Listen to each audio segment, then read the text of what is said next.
I'm Azaria Tagaya and you're watching Nightline. The top stories. Budget 2023 will look into the well-being of the people, assures Prime Minister. And powerful Taiwan earthquake traps peoples and derails trains.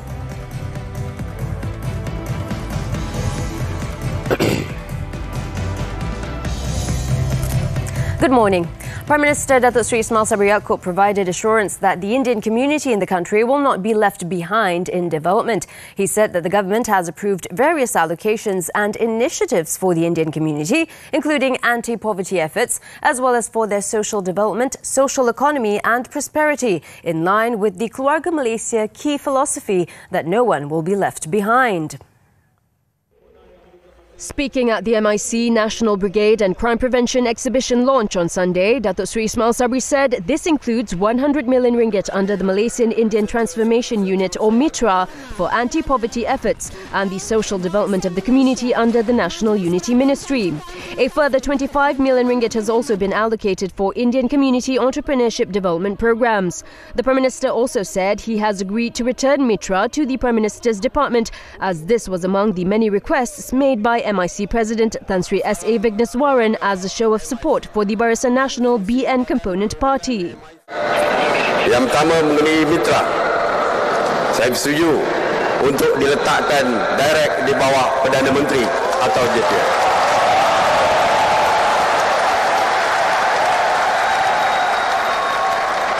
Dan saya juga bersetuju untuk menubuhkan Yayasan Mitra.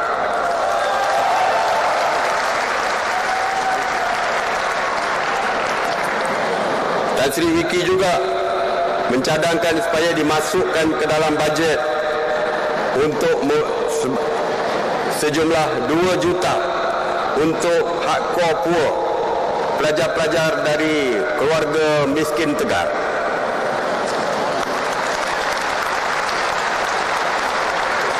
Tak perlu tunggu bajet, hari ini saya meluluskan 2 juta.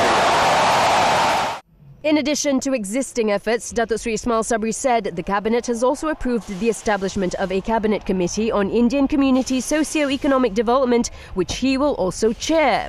On the MIC Brigade, Datuk Seri Ismail Sabri expressed hope that the unit could become a sort of tonic that would help BN win big in the 15th general election. Saya mempunyai keyakinan yang tinggi terhadap MIC dan pelancaran brigade ini yang juga mampu menjadi tonik tambahan kepada kemenangan Barisan Nasional dalam PRU yang akan datang. Maka tugas utama brigade yang merangkumi wanita dan pemuda MIC perlu sentiasa bergerak dengan proaktif di setiap kawasan agar kita dapat menambah bilangan pengundi daripada komuniti India pada PRU 15 yang saya percaya akan memberikan kemenangan besar kepada Barisan Nasional. Also present at the event were BN Chairman Datuk Seri Ahmad Zahid Hamidi and BN Deputy Chairman Datuk Seri Muhammad Hassan, as well as other senior leaders from the coalition. At the same event, BN Chairman Datuk Seri Ahmad Zahid Hamidi reiterated the decision made by the party to continue and support Datuk Seri Ismail Sabri to remain in his post as Prime Minister in the event he receives majority support to lead the country following the 15th general election. Saya secara konsisten telah menyatakan bahawa Barisan Nasional akan terus mewujudkan sebuah negara bangsa, sebuah bangsa Malaysia. Apatah lagi jika Perdana Menteri kita yang amat berhormat Datuk Seri Ismail Sabri meneruskan tugasnya sebagai Perdana Menteri Malaysia. In the meantime, meantime, Datuk Seri Ahmad Zahid said all the seats contested by MIC in the last polls will be allocated to the party in the 15th general election. The UMNO president said MIC could also contest in other seats, but said this would be subject to negotiations with BN Deputy Chairman Datuk Seri Muhammad Hassan.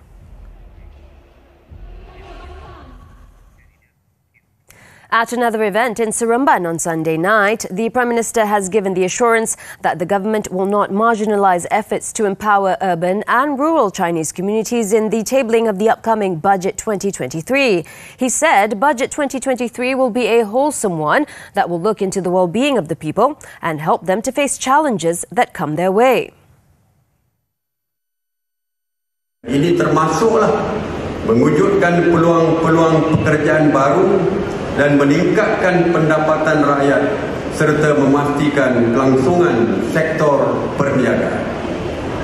Kerajaan akan turut memberikan tumpuan pada memastikan persekitaran hidup yang selamat dan selesa dengan menekankan pembangunan yang inklusif serta selari dengan komitmen Malaysia terhadap agenda pembangunan mampan ataupun SDG 2030.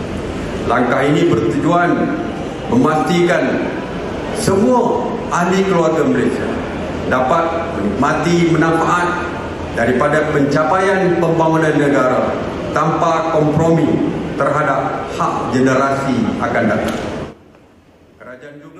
He said this in his speech during the closing of the 37th National Chinese Cultural Festival 2022 in Seremban, Negeri Sembilan.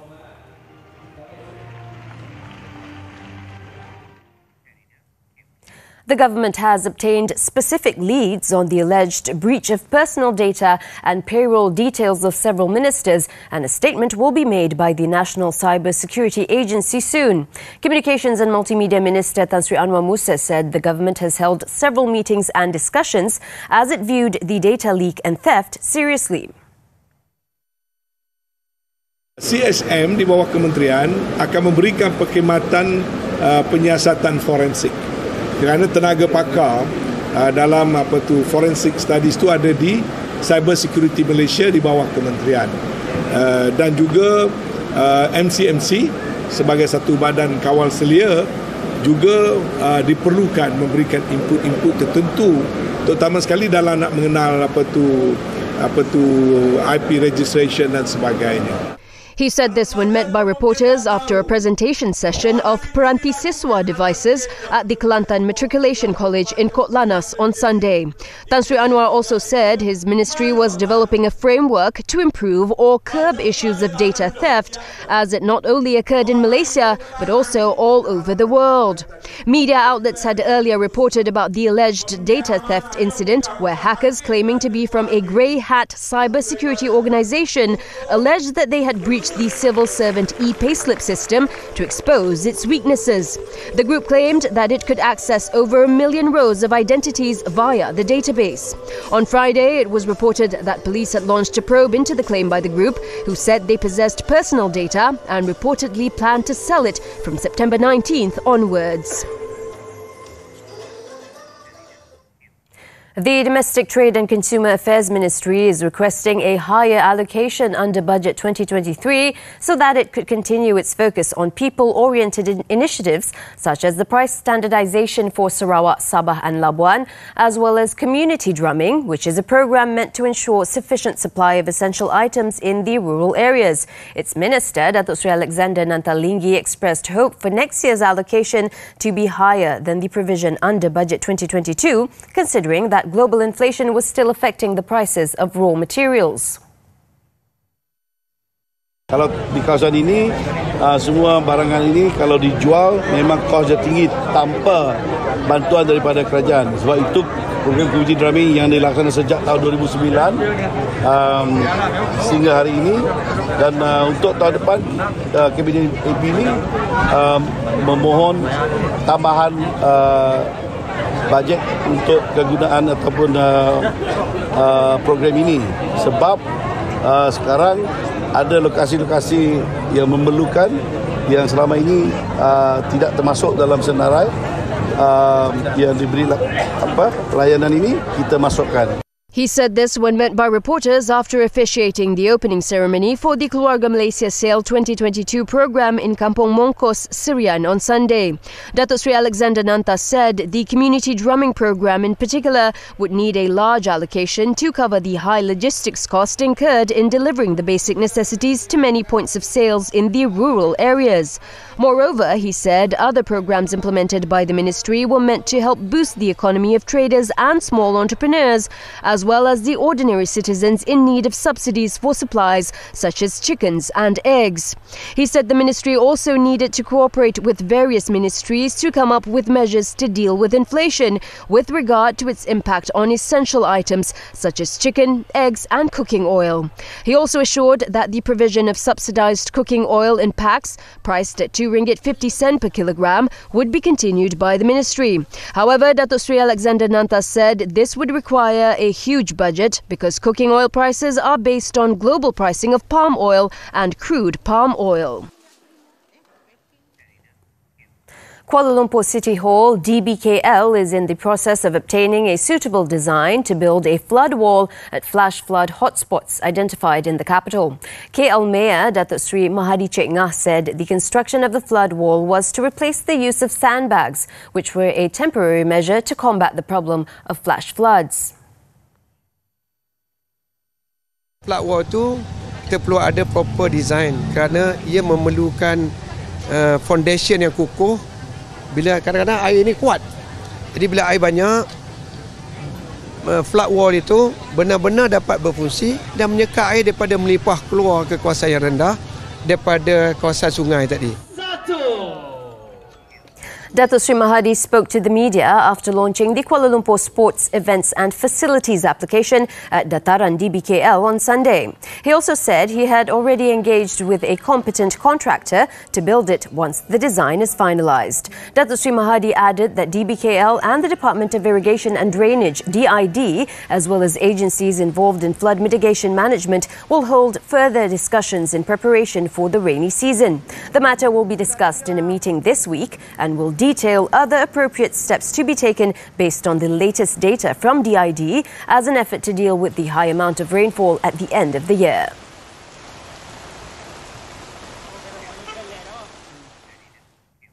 The Yang di-Pertuan Agong Al-Sultan Abdullah Riayatuddin Al-Mustafa Billah Shah described the character of the late Queen Elizabeth II as warm and caring, yet firm when dealing with various world situations, national crisis and even family matters. And these need to be emulated.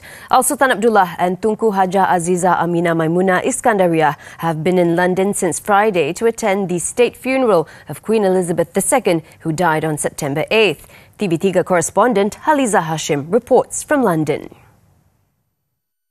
The King and Queen are in London on an official invitation by the UK government. Queen Elizabeth II, the longest reigning monarch in modern world history, passed away on September the 8th at the age of 96. Al-Sultan Abdullah said the late Queen Elizabeth II was well respected and we should take into consideration her advice and remarks. Perwatakan tu begitu terserlah lah apabila ada krisis, krisis demi krisis. She stood up and she was very firm at times, even when it comes to family matters. And this is where I think we should learn from her, and she reached out to the people,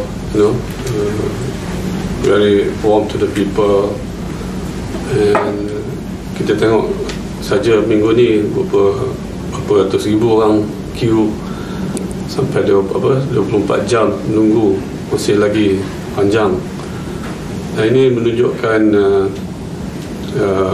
rakyat di sini sayang pada Ratu Queen Elizabeth. The last time he met the late Queen Elizabeth II was in 2019 at a luncheon in Buckingham Palace. The King was speaking to Malaysian press before paying his last respect to the late monarch at Westminster Hall. Queen Elizabeth's coffin was placed in Westminster Hall for 4 days until the state funeral tomorrow. The King and Queen will also attend a reception with King Charles III at Buckingham Palace later today, and Queen Elizabeth II state funeral at Westminster Abbey tomorrow. As a result of this special visit to London, the King and Queen state visit to Singapore for 3 days, which was scheduled to start tomorrow, has been postponed to 25th to 27th October. This morning, Al-Sultan Abdullah held a meeting for half an hour with the President of Singapore, Halimah Yacob. The King said the bilateral relationship between Malaysia and Singapore remains close and special, especially in terms of multifaceted cooperation during the COVID-19 pandemic. Halisa Hashim, TV3, London. Meanwhile, final preparations are being made for the state funeral of Queen Elizabeth II on Monday, when the nation will say a final farewell to Britain's longest reigning monarch. World leaders have started arriving in London as Sunday marks the final full day of the monarch's lying in state. US President Joe Biden has landed in the UK, and Canadian Prime Minister Justin Trudeau, along with Indian President Draupadi Murmu, are some of the leaders due to arrive for what will be one of the largest gatherings of international dignitaries in years. Ukraine President Volodymyr Zelensky's wife Olena and Emperor Naruhito of Japan are the latest global leaders reportedly confirmed as attendees for Queen Elizabeth II's funeral. With 2,000 seats for the funeral, each country is limited to one representative and their spouse or partner as the +1. The Queen's coffin has been lying in state at St Giles Cathedral in Edinburgh following a procession through the city led by her heir, King Charles III. More than 10,000 police officers will be on duty on Monday from all of Britain's 43 police forces. Hundreds of volunteer marshals and members of the armed forces will also act as stewards along the processional route.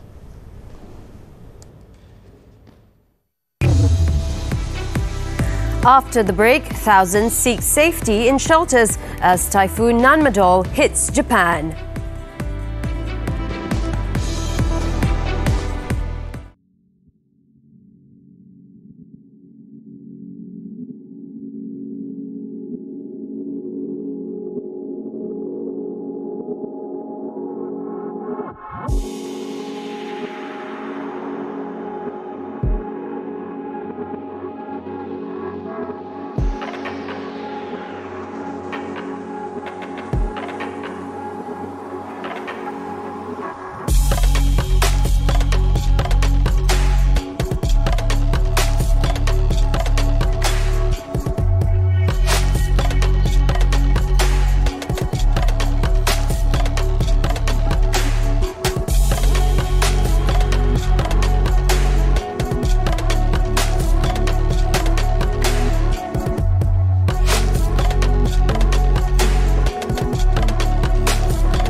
Now with the foreign news. A 6.9 magnitude earthquake hit the sparsely populated southeastern part of Taiwan on Sunday, derailing train carriages, bringing at least 3 buildings down, tearing up roads and trapping hundreds on mountain roads. The United States Geological Survey said the epicenter was in Taitung County at a depth of 10 kilometers. Its initial strength was given as magnitude 7.2, but the USGS later downgraded it to 6.9. Multiple aftershocks were also recorded. Japan's meteorological agency and the Pacific Tsunami Warning Center issued tsunami advisories shortly after the quake, but both later said there was no longer a threat of high waves. Shaking was also felt in the capital Taipei and the southwestern city of Kaohsiung, while the China Earthquake Network Center said tremors were felt in coastal areas including Fujian, Guangdong, Jiangsu and Shanghai. Taiwan's President Tsai Ing-wen, meanwhile, said she had put the Central Emergency Operations Center on the highest alert level to deal with expected aftershocks. Tsai also called on the public to stay alert to the dangers of ongoing seismic activity, adding that she was receiving regular reports from agencies involved in Taiwan's disaster response efforts.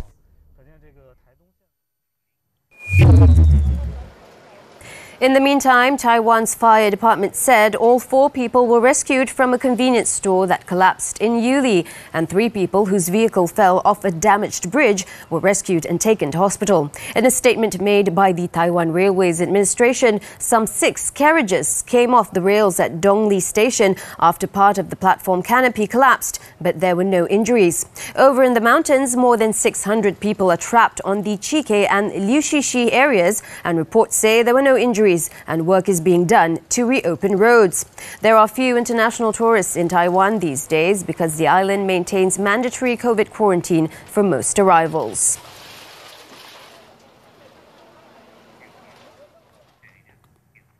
Thousands of people were in shelters in southwestern Japan on Sunday as powerful typhoon Nanmadol churned towards the region, prompting authorities to urge nearly 3 million residents to evacuate. A rare special warning was issued by the Japan Meteorological Agency for heavy rain in the Miyazaki prefecture Sunday afternoon, forecasting dangerous conditions seen once in several decades. By Sunday evening, utility companies said nearly 200,000 homes across the region were without power. Regional train services, flights and ferry runs were cancelled until the passage of the storm. Prime Minister Fumio Kishida ordered the officials to take all possible measures to ensure the safety and security of the people with a sense of urgency.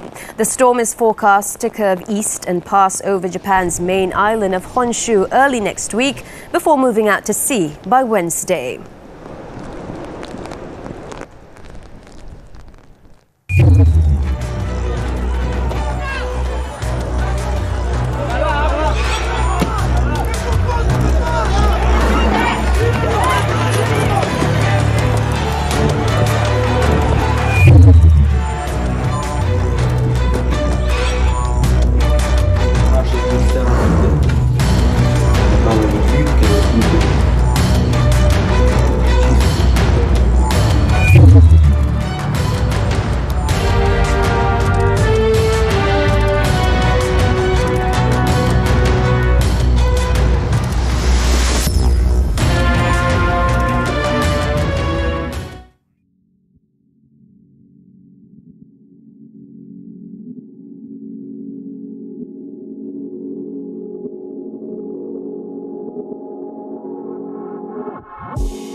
Sports now. The Malaysian under-19 football squad's hopes of appearing in the U20 Asian Cup in 2023 were dashed after being trashed 6-2 by South Korea at the Mongolian Football Federation Stadium in Ulaanbaatar on Sunday.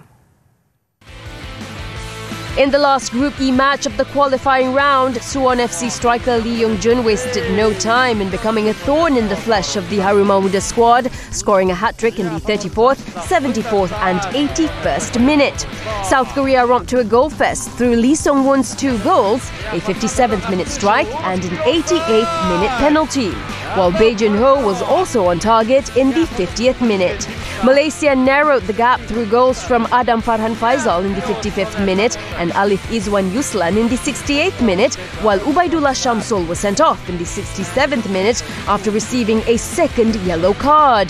The results saw the Harimau Muda team failing to finish in the top 2 after Mongolia trashed Sri Lanka 7-0 in the second match to take second place in the group on goal difference, despite the 2 teams sharing 4 points.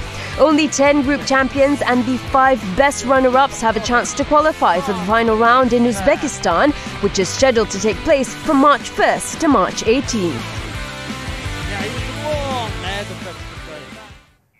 Still on football, champions Bayern Munich suffered a shock 1-0 loss to host Augsburg in the Bundesliga to stretch their winless run to 4 consecutive league matches and drop to 4th place. Mergim Berisha slotted in a cutback with a composed finish in the 59th minute to seal the 3 points and pile more pressure on Bayern coach Julian Nagelsmann. The Bavarians, fresh from their Champions League group win over Barcelona in midweek, lacked a clinical finish with both Sadio Mane and Leroy Sané having their share of chances. In an act of desperation, Bayern goalkeeper Manuel Neuer pushed forward for a corner in the dying seconds of stoppage time and nearly scored a heroic equaliser, had it not been for yet another fine save by Augsburg's Rafal Gikiewicz to keep a clean sheet and ensure his team celebrate a memorable victory.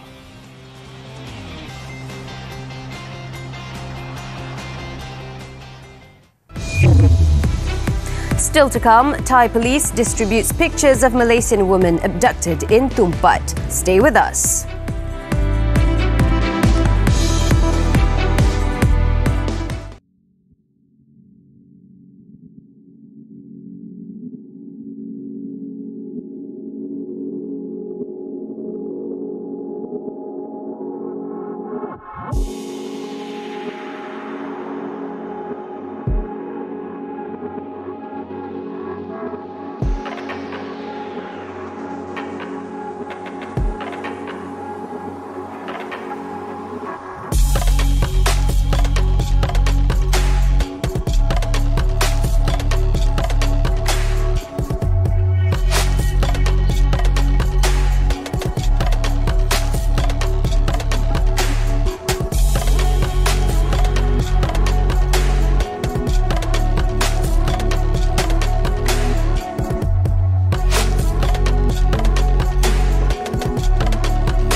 Back with us on Nightline. In Johor, a family of 4 was killed, 1 was injured, while another 2 survived in a crash involving 4 vehicles at kilometre 70.4 of the North-South Expressway southbound near the Machap toll exit on Sunday morning.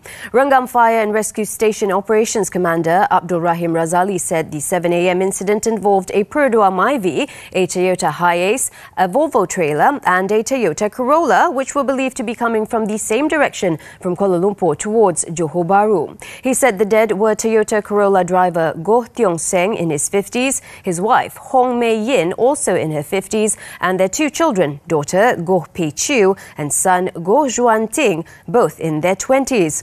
Authorities said Goh and his 2 children were pronounced dead at the scene due to the impact of the collision, while his wife Hong died at Kluang Hospital while receiving treatment.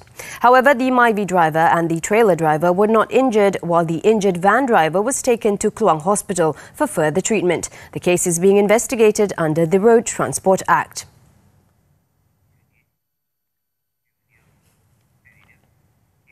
Thai police have distributed photographs of a Malaysian woman who was kidnapped from her home in Tumpat last week to all 19 police stations in Narathiwat province to help locate the woman. Narathiwat Police Chief General Wan Saman Wan Saleh said the woman's pictures were distributed to the police stations soon after they were informed of the abduction by Kelantan police.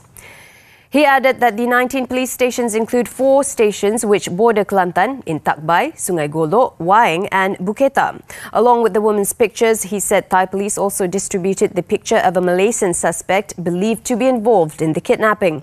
Besides Narathiwat province, Wan Saman said the pictures were also distributed to other provinces in the country, including Patani and Songkhla. According to him, a large-scale operation was conducted to trace the woman as well as the suspect wanted in connection with the case. So far, he said their efforts proved futile, but this would not stop them from continuing with the operation. The woman, who is a cosmetics agent, was abducted from her home in Kampung Semat Jal near Palekbang Tumpat at about 5 p.m. last Tuesday.